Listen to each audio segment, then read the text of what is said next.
پاک علیہ السلام نے فرمایا حکمت مومن کی گمشدہ میراث ہے، جہاں سے ملے اسے لیا کرو، حکمت کی باتوں کو سیکھو، دانائی کو سمجھو۔ اگر دانائی نصیب ہوگی نا، علم کے ساتھ ساتھ حکمت بھی ہوگی،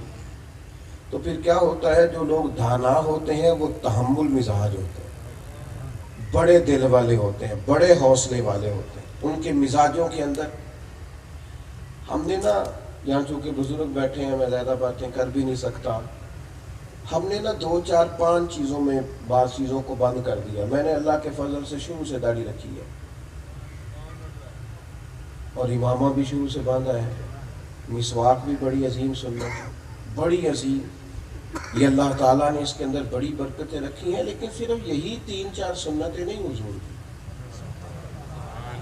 اسوہ حسنہ بڑا وسیع ہے۔ آپ دیکھیے نا، جس طرح مسواک لے کے دانت